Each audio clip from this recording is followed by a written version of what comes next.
नमस्कार दोस्तों, स्वागत है आपका आज की इस वीडियो के अंदर। जैसा कि आप जानते हैं कि मार्केट अभी ऑल टाइम हाई बनाया है मार्केट ने कल के दिन लास्ट फ्राइडे को, और जिसके अंदर सबसे ज़्यादा जो म्यूचुअल फंड्स कह लो या शेयर्स कह लो जो भागे हैं वो स्मॉल कैप है। तो अभी आप लोगों को इंटरेस्ट आ गया होगा कि हमें भी स्मॉल कैप पे पैसा लगाना चाहिए, हमें भी लगाना चाहिए स्मॉल कैप पैसा। तो इसीलिए मैंने आज का वीडियो बनाया है कि मैंने आज की इस वीडियो के अंदर कुछ स्मॉल कैप के फंड्स चूज किए हैं। मतलब कुछ फंड्स जो मेरे हिसाब से मुझे अच्छे लगते हैं या ठीक ठाक है, उनको मैंने पिक किया है। तो उनकी परफॉर्मेंस मैं आपको आज दिखाऊंगा कि उन फंड्स की परफॉर्मेंस कैसी रही है पिछले पीरियड्स के अंदर। कुछ 8-10 साल के पीरियड में उन्होंने कैसा परफॉर्मेंस किया है, प्लस उनकी रैंकिंग क्या है। मतलब कि अगर हम टॉप के फंड उठाएं, अगर उनको रैंक करें, रैंकिंग के हिसाब से उनकी रिटर्न क्या रही है, तो वो सब हम बात करेंगे आज के इस वीडियो के अंदर। अगर आप नया इन्वेस्टमेंट करने की सोच रहे हैं म्यूचुअल फंड्स के में, स्पेशली स्मॉल कैप के अंदर, और अगले साल 2024 के लिए आप प्लान कर रहे हैं, तो आज का वीडियो आपको पूरा देखना चाहिए। वीडियो ज़्यादा लंबा नहीं होगा, छोटा वीडियो होगा। यहाँ पे मैं आपको पूरा रिटर्न का प्रॉपर एनालिसिस करके दिखाऊंगा। क्योंकि अगर आप कहीं भी इन्वेस्ट करते हैं, आप क्या देखते हैं? आप रिटर्न देखते हैं ज़्यादा से ज़्यादा, और कुछ नहीं देखते। लेकिन सिर्फ रिटर्न नहीं देखा जाता है, फंड सिलेक्शन के लिए बहुत चीज़ें देखनी होती है। लेकिन मैंने इस वीडियो के अंदर सिर्फ रिटर्न को नज़र रखते हुए मैं वीडियो बना रहा हूँ। क्योंकि जब फंड सिलेक्शन करते हैं तो मोस्टली जो भी नए इन्वेस्टर्स होते हैं जो फंड पिक करते हैं वो सिर्फ रिटर्न के बेसिस पे करते हैं। अगर आप जहाँ भी आपके जहाँ जिस भी प्लेटफॉर्म के थ्रू आप इन्वेस्टमेंट कर रहे हैं, तो आप जब भी फंड कुछ सिलेक्ट करते हैं तो सिर्फ आप उसका रिटर्न देखते हैं ऊपर, 1 साल 3 साल 5 साल में उसने कैसा परफॉर्म किया है। अगर अच्छा परफॉर्म किया है तो आप उसको बाय कर लेते हैं।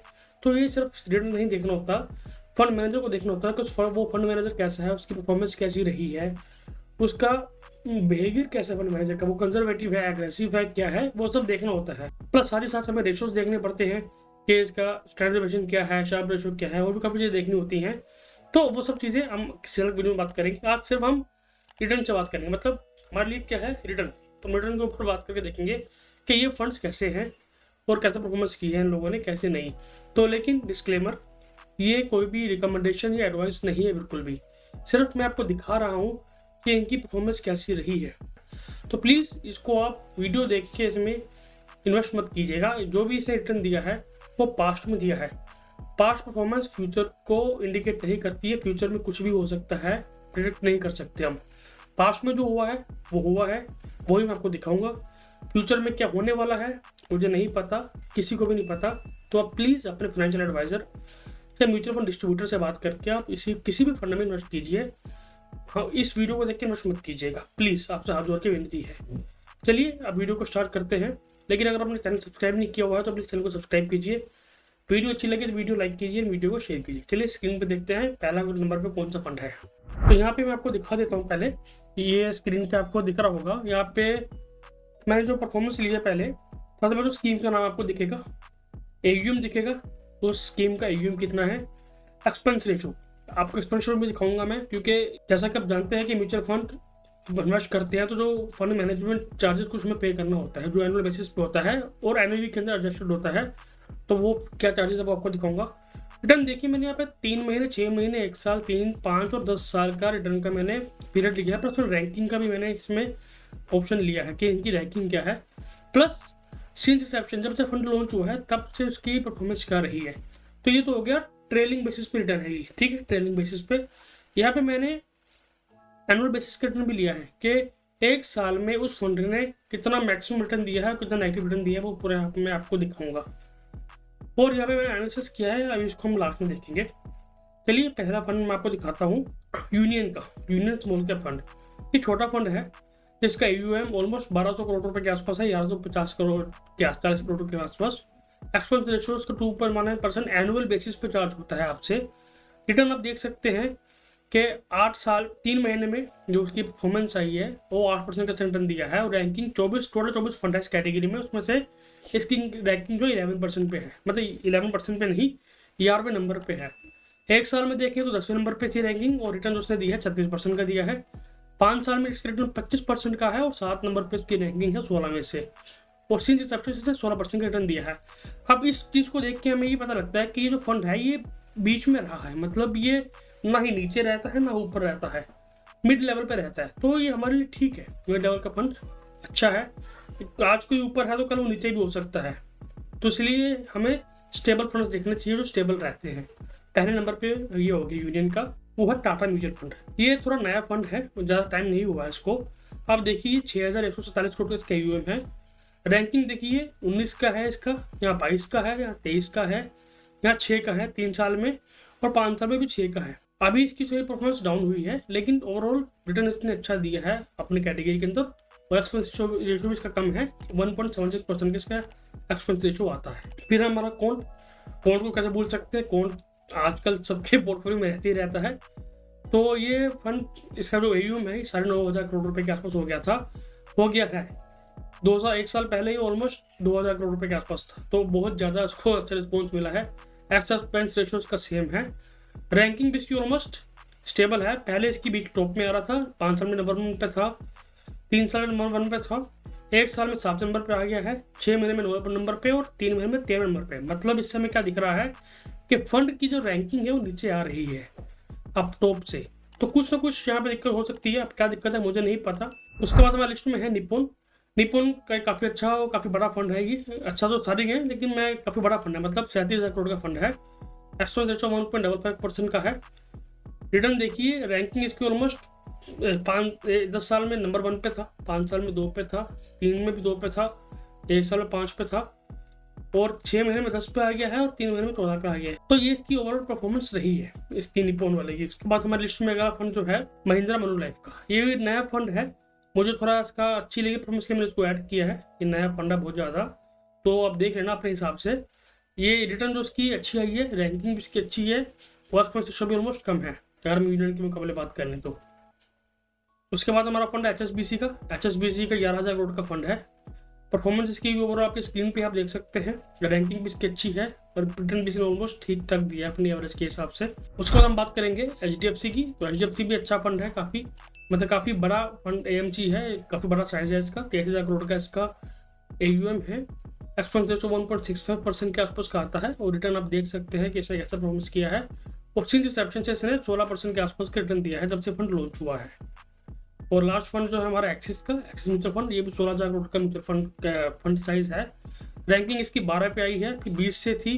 पहले आप देखिए इसकी रैंकिंग जो थी 4 पे थी, फिर 17 पे गई, 17 पे गई, 20 तक चली गई थी, लेकिन अभी 12 पे आई है। तो थोड़ा सा सुधार हुआ है इनकी रैंकिंग के अंदर। अब आगे देखते हैं क्या हुआ क्या नहीं हुआ। तो ये ओवरऑल इनकी ये फंड्स की रिटर्न ये रही है इसकी ओवरऑल के आसपास परफॉर्मेंस। अब ये तो हो गया ट्रेलिंग बेसिस का रिटर्न। अब हम बात करते हैं हम एनुअल बेसिस पे कि कौन सा फंड कौन से साल में कितने में नेगेटिव हुआ है या कितना पॉजिटिव हुआ है। तो यूनियन की बात करते हैं, इसको भी 8 साल हुए हैं फंड को, 15 से लॉन्च हुआ था। तो यहाँ पर थोड़ा मैंने एक डायग्राम बना रखा है, आप देख सकते हो कॉलम बना रखे हैं, मैंने एनालिसिस रखा है। टोटल 8 साल में से 3 बार ही नेगेटिव हुआ है। 3 बार ऐसा देखा गया कि फंड ने नेगेटिव परफॉर्मेंस दी है, और 5 बार पॉजिटिव परफॉर्मेंस दी है 8 में से। फिर 2 बार ऐसा हुआ है कि 10% से कम रिटर्न दिया है नेगेटिव, मतलब अगर लॉस हुआ है, गिरा है, तो 10% से कम जो गिरे हैं हर साल में, वो 2 बार हुआ है पिछले 8 साल में। और एक बार ऐसा भी हुआ है कि 10% से ज़्यादा का फॉल आया है। कौन से साल में आया 10% का ज़्यादा फॉल? 2018 में 20% का फॉल आया था इस फंड के अंदर। और 10% से ज़्यादा रिटर्न दिया है वो 3 बार इस फंड ने दिया है।